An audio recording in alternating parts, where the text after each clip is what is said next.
So welcome on today's session how to load the submodel from the hyperstatic structure in IDEA StatiCa Detail. My name is Lucas and I will take you on the tour through this presentation. What are the content today? Actually, we'll talk about the linear global models for like a continuous beams. Um, Something about the nonlinear global model in IDEA StatiCa 2D Detail. I'm just talking about the complete model. Some submodels that are loaded by the internal forces coming out the linear global models and also the nonlinear global models. So I will show you. I just created a tool for distribution of the limited distribution of the internal forces that just helped me to find out what are the nonlinear like internal forces that I'm able to um, take on this on this submodel. What are the consequences at the end of the linear versus nonlinear internal forces, and some key takeaways. So in the first part, actually, this is the structure. So I have a continuous beam where in the middle, as you can see, there is like a fixed hinge, and at the ends there are some like a sliding hinges. It's completely modeled in the 3D, so the direction, like a perpendicular to the screen, is basically the rotation is basically locked in this middle of the support, and actually this beam can breathe out on the left and the right side. So those are this is the uniform load, 68 kilonewton per meter, and based on those loads, you were able to observe some trend of the shear forces and trend of the bending moments, where the peak of the shear forces are achieving like a 414 kilonewton, and from the moment point of view in the field 454, and above the middle support there is like a 808 kilonewton meter with a negative sign. So how does it look like once you loaded up the model in IDEA StatiCa 2D Detail? So this is the same model, but of course it's same from the point of view of the geometry and the load. But the model that is basically behind, I mean, is completely different, because right now we just incorporated the reinforcement rebars. So this is the scheme. I will talk about it later in the example. But the goal is that for ultimate limit state, you can observe that this is the stress distribution, where the peak is above the center support in the middle, and the stress distribution is the tension is happening at this local zone where is the positive bending moment and the negative bending moment. So those are mostly most utilized areas, but the critical areas is is basically above the support itself. So how to basically load the model in the 2D detail. This is the submodel that I just created. That is very important for that if you watch out the presentation, the previous presentation, actually, that's been for simply or statically determinate structures. So you'll be able to have a chance to know how to load those submodels. There is some uniform load, but of course you need to select the position somewhere on the element where you will assign the level of the shear forces and the level of the bending moments. So what I know, so that my level of the bending moments that is coming from the linear analysis is 808 kilonewton negative, and the shear force is 414. That if you sum it in the absolute value, you will receive the reactions 828 kilonewton. So those are the internal forces coming from the linear model, from the linear beam model. So if I assign it there, so at the end, as I mentioned before, there are some constraints that will redistribute the forces. Here is some vent and none zones, and this zone is in the middle is basically analyzed. Yeah, so this part is basically removed from the analysis. It's just providing the redistribution, and the part in the middle is basically analyzed. So this is how it looks if you apply the global linear internal forces. So once I will do that, what I will receive. So there is like a dominant stress in the bottom here, because there is a support. Here is like a concentration of the stresses under compression, and if here is a compression, so on the top there have to be like some tensile forces that are basically going to reinforcement bars. This is evident in here, but what is the output from this analysis? That the nonlinear model in 3D detail was able to transfer just 78% of the applied loads, and the critical area, or the critical code check, was on the reinforcement bars, basically here. But also, there is very low um, I would say distance, or low level of the percentage, or low percentage load, that if I increase, I also receive the failure mode on the concrete. So we can say that the model is collapsing on the concrete under compression, and also on the reinforcement rebars. So we basically achieved the ultimate limit state on both materials itself. Um, so as I mentioned, reaction on the linear versus nonlinear model. So this is like a great clue that will give you the information how the forces, or the stress has been redistributed on the nonlinear model. So once the forces are redistributed, the load is going somewhere else. So you need to again experience also another distribution of the reactions. So from the linear global model, I just thanks to fact that this part of the section here is not cracked, and behave as a fully anchored section.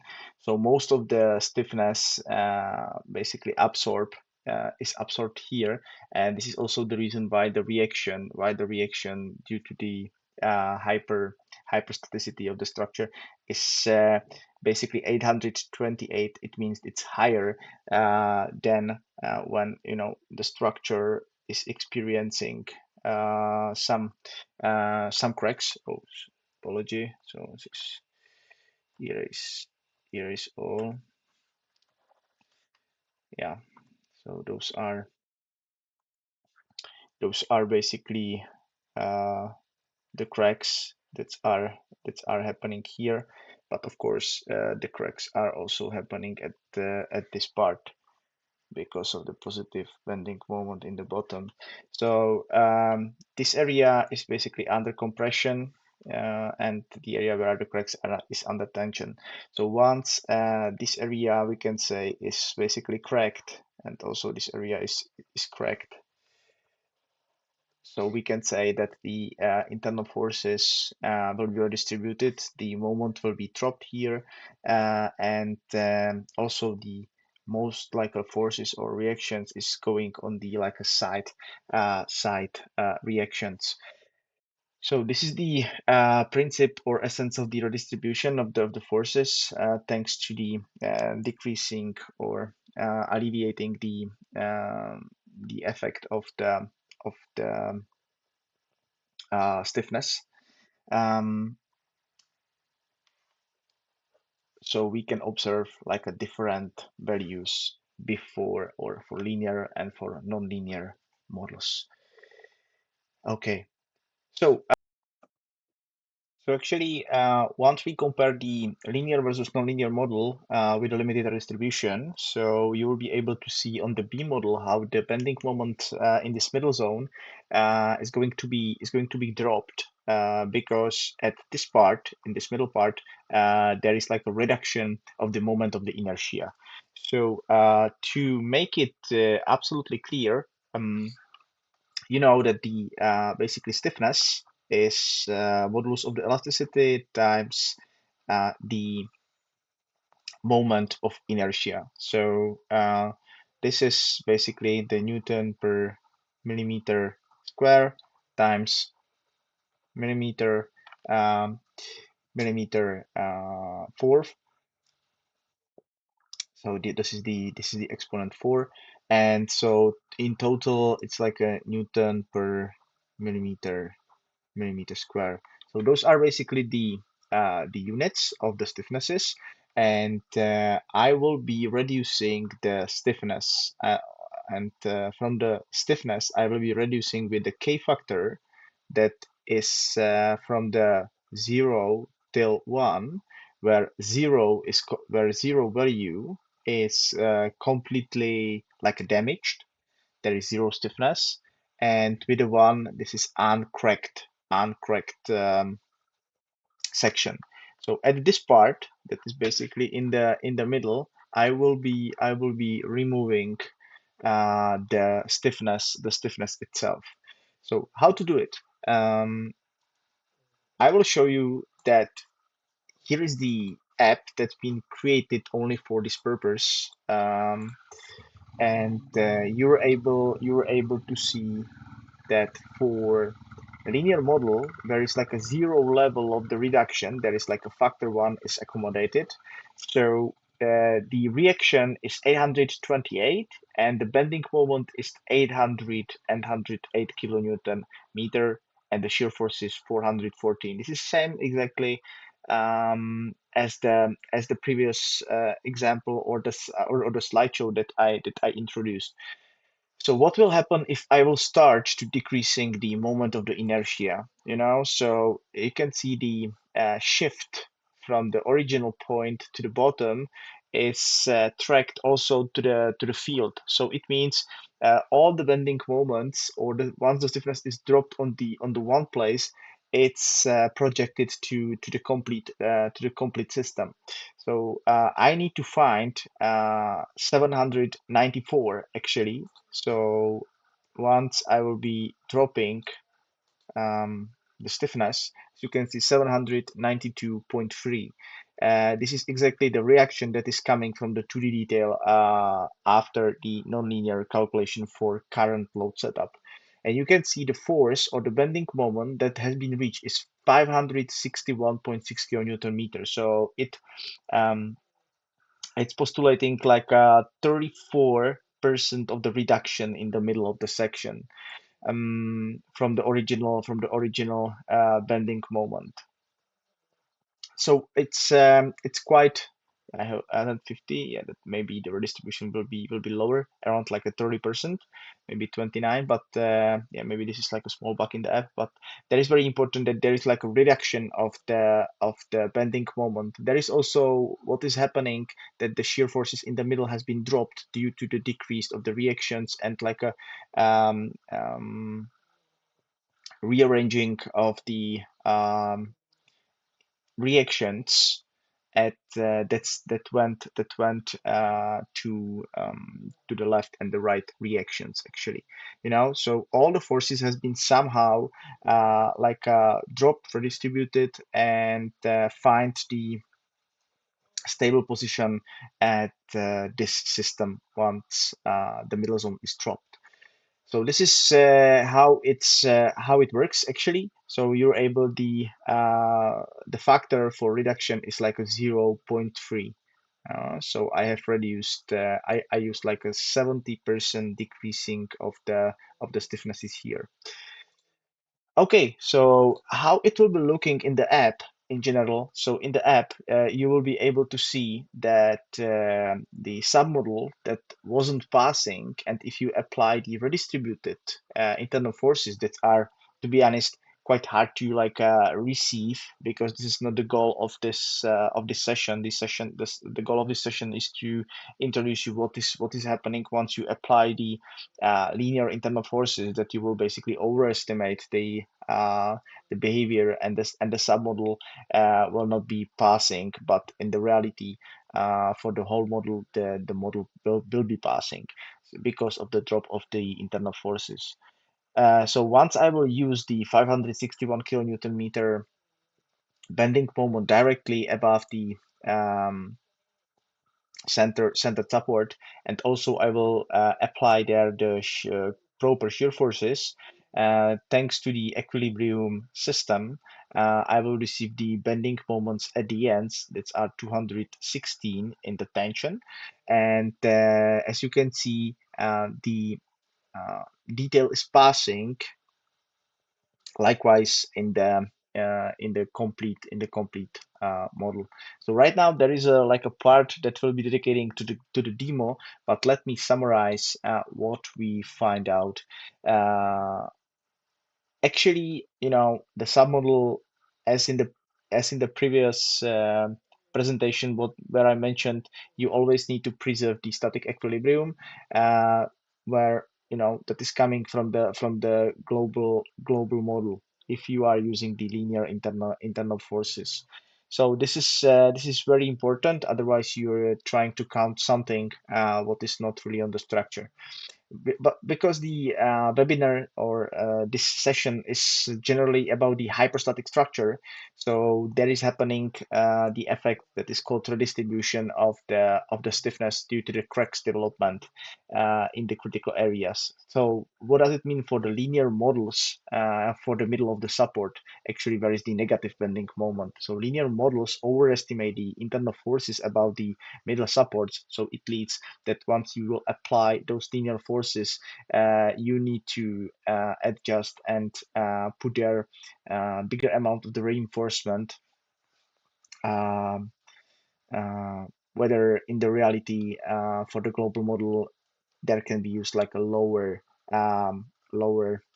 diameter of the reinforcement rebars.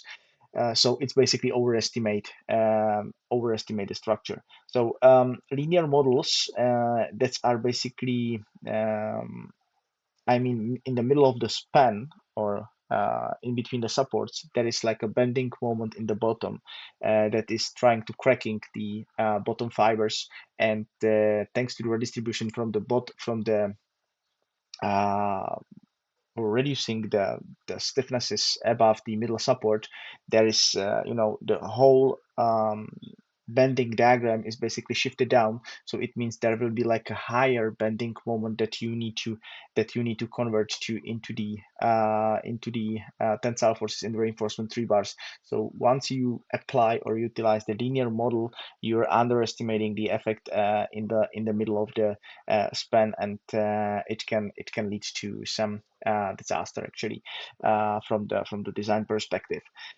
Some recommendations. So for hyperstatic structures, if it's possible, leverage the whole model for the analysis purposes. And if it's enormously large, the model, so try to fit the boundary conditions and the trimmed ends like far away from the analyzed area where where basically the stiffness is reduced, and it can imply the overestimation or underestimation of the structure that you wanted to analyze. Um, so I think that's basically all. So I want to mention that I've been endorsed as a certified trainer. So once you want to consult something or having a training, do not hesitate and contact me on this email, or you can contact me on my LinkedIn or my socials actually, where I'm just trying to posting most of the most of the posts about the IDEA StatiCa, what we are doing, where our development is heading. And once you have some like questions about the training or consultation, do not hesitate and drop me the message also there. Another topic what I received from the forum on the LinkedIn, that the structural engineers wanted to know or understand how to apply into the submodel for the statically determined structures, the prestressing. So how to consider the prestressing there. This will be the next topic. So thank you for attention, and have a nice day.